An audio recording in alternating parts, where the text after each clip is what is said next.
pesos. Kano po pamasahe dati tayo? 60, madam. Ha? 60. Ah, 60 dati.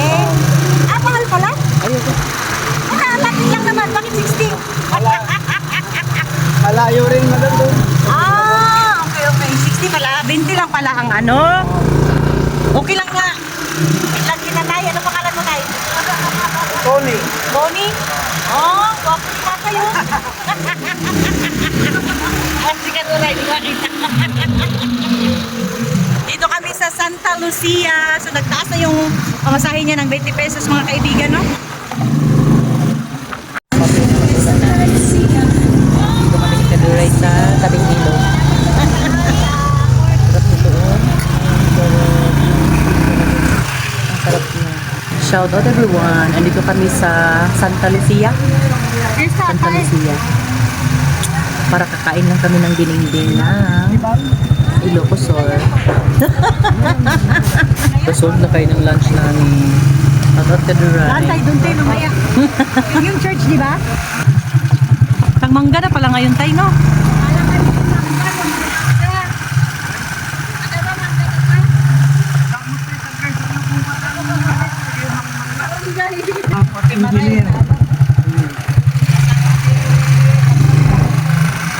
We are going to Paratong. Paratong, Barangay Santa Lucia, Ilocosur. Ah, may mga ano. Hi.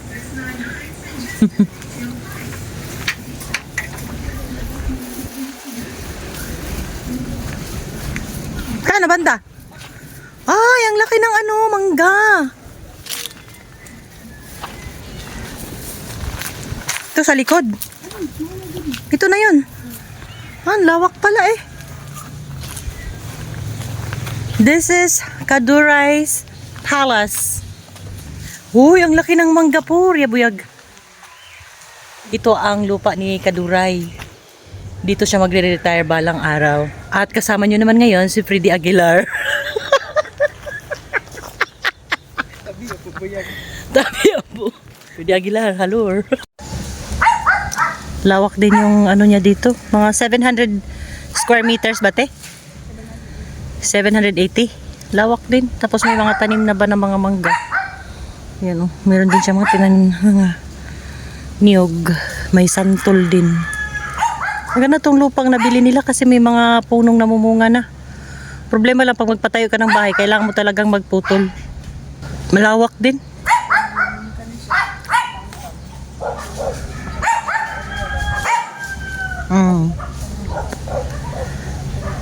Kailangan talaga ma-survey.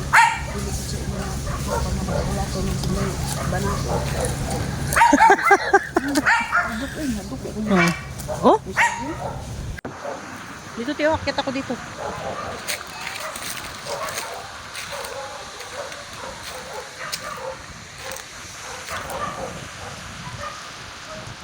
Yes, Hey, nakarating where are kami you dito sa going? conference and hindi pa kami nagbihis.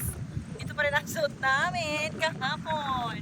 Dito tayo ngayon sa Ilocosur, Santa Lucia. Ayan. Pero parang walang nagsiswimming.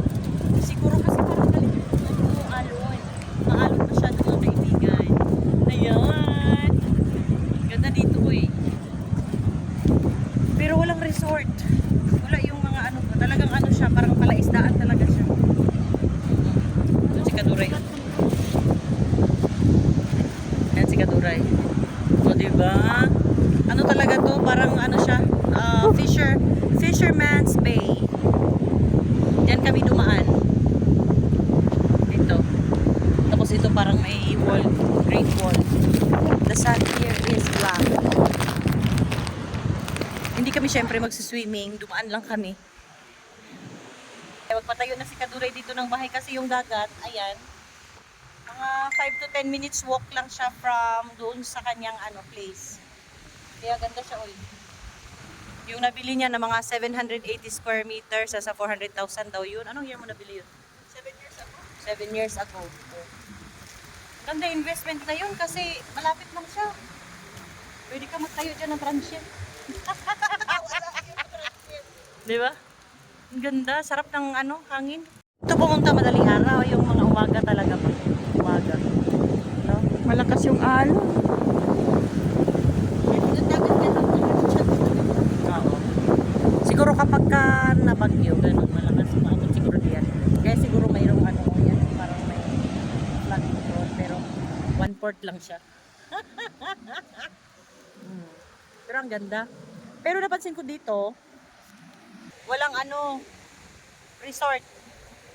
Siguro hindi talaga siya advisable sa mag-swimming talaga. Pwede lang yung lakad-lakad ka. Pero yung swimming talaga, resort talaga na wala.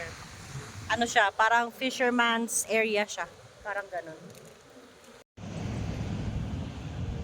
Balik na kami ng Bagyo. Tapos magalong-halo tayo doon. Oo. Yun lang. Umamoy lang kami. Inamoy lang namin yung dagat ng Ilocos Sur kung anong amoy. Saan ka na, ma'am? Welcome to. Saan kami niya? Ay nako, pupunta lang kami manguha ng kamunggay sa kalupaan ni Kaduray.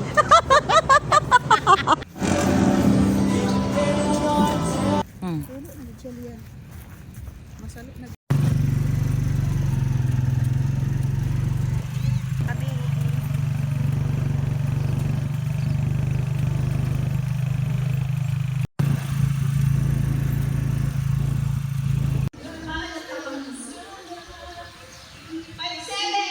Daan muna kami.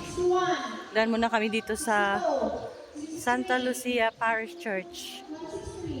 Pero sarado man. Saan ka dadaan dito po? Ay, puti.